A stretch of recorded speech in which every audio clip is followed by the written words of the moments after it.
I wonder.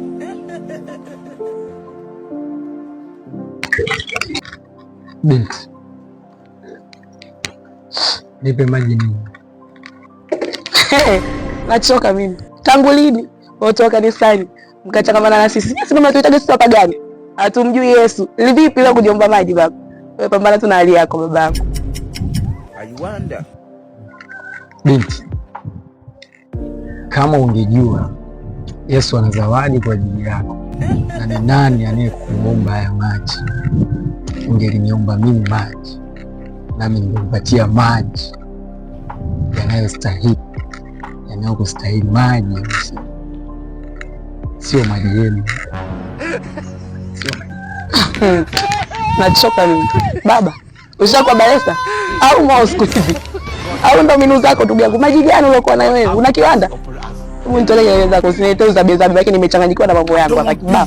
Binti, ukinywa maji haya lazima utaona kiu tena na tena na tena, lakini maji nikupayo mimi kinywa hautaona kiu tena, yani kamwe, maana ni maji ya uzima.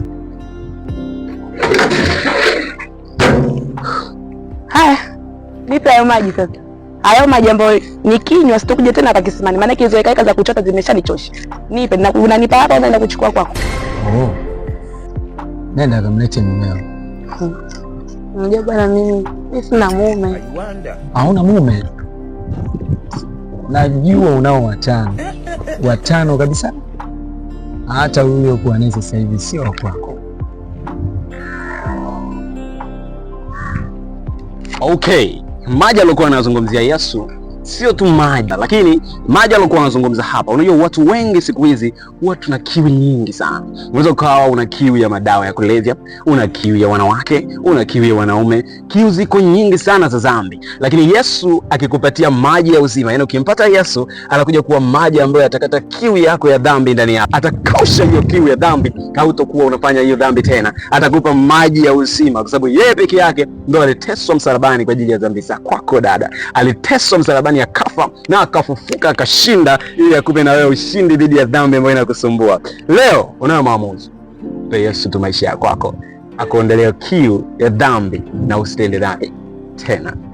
God bless you so much.